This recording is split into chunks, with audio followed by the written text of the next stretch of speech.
అనంతపురం జిల్లా కళ్యాణదుర్గంలో సీఎం జగన్ మోహన్ రెడ్డి బహిరంగ సభను కవరేజ్ కోసం వెళ్లిన ఈనాడు రమేష్పై వైసీపీ మూకలు దాడిలో తీవ్రంగా గాయపడగా స్థానిక ఆసుపత్రికి తరలింపు.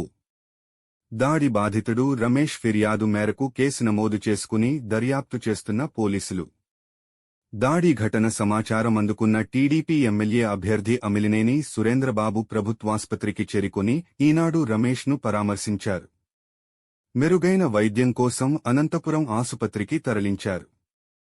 వారు మాట్లాడుతూ, సీఎం జగన్మోహన్ రెడ్డి వచ్చేది జర్నలిస్టులపై దాడులు చేసేందుకేనా అని నిప్పులు చెరిగారు. రాప్తాడులో ఆంధ్రజ్యోతి ఫోటోగ్రాఫర్ శ్రీకృష్ణపై దాడి ఘటన ఇవాళ కళ్యాణదుర్గంలో ఈనాడు రమేష్పై దాడి. జర్నలిస్టుల వృత్తిలో భాగంగా వార్తలను కవరేజ్ కోసం వచ్చేవారిపై వైసీపీ రౌడీలు దాడి హేమమైన చర్యగా పరిగణించారు.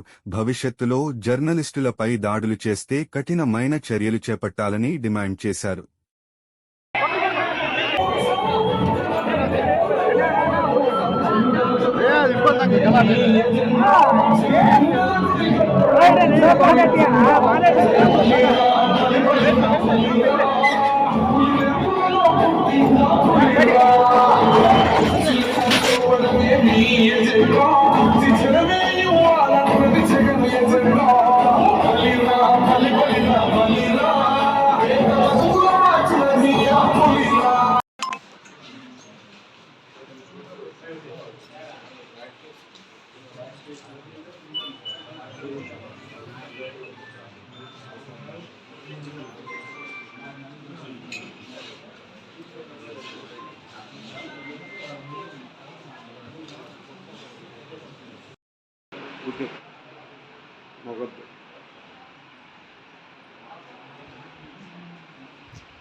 నరసింహ జిల్లా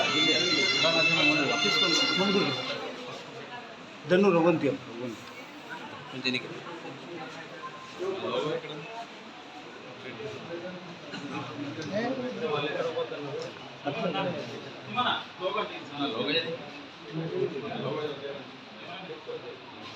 ఏ పార్టీ వాళ్ళు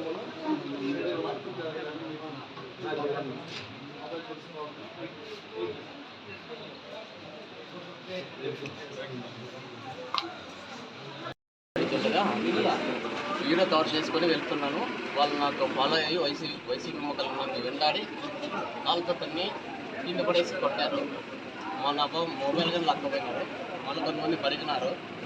మళ్ళీ కొట్టేసిన తర్వాత మళ్ళీ ఎవరని చెప్పేసి మొత్తం కిందికేసేసి కొట్టేసినారు. నాకు చెయ్యి పార్చిపోయింది. ఎంతోమంది వాళ్ళు వీడియోస్ అయితే రెండు ఉన్నాయి.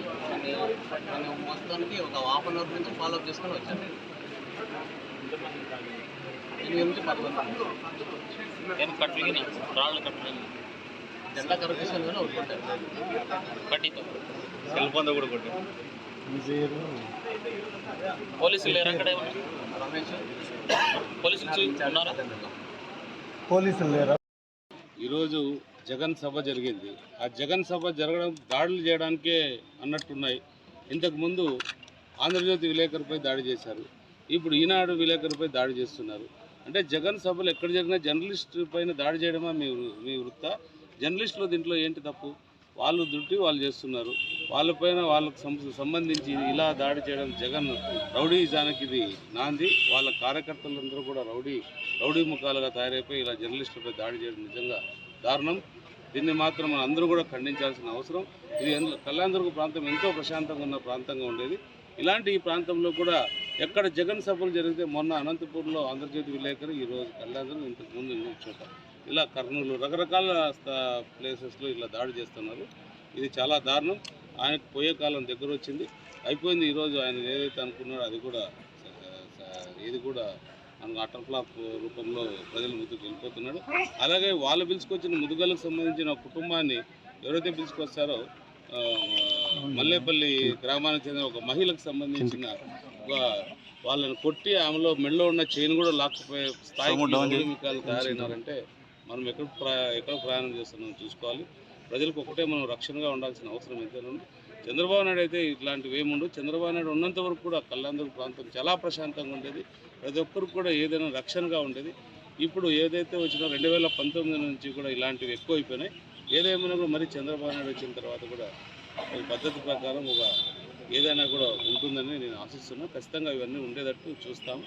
ప్రజలకి ఇప్పుడు పక్షాన్ని నిలబడేదానికి నేను ఎప్పుడు ఉంటానని తెలియజేస్తాను. ముదిగల్లలో ఒక మహిళ మెడలో చైన్ అది చాలా దారుణం. ముదిగల్లో ఒక ఆమె కొడుకు తల్లి ఇద్దరు వస్తున్నారు. ఆమెను కొట్టి ఆమెను చెప్పుతో కొట్టారంట. చెప్పుతో కొట్టి ఆమె మెల్లో ఉన్న చైన్ కూడా లాక్కొని పోయారు. అంటే కొట్టడము చెప్పుతో కొట్టడం ఒకటైతే చైన్ లాక్కపోయినా అంటే అది వాడు దొంగ అయింటాడు. అంటే అలాంటి దొంగలే ఈ పార్టీకి జెండాలు కట్టుకొని తిరుగుతున్నారంటే ఇంకా ప్రజాస్వామ్యంలో మామూలుగా ఎలా రక్షణ ఉంటుందో చూసుకోవాలి.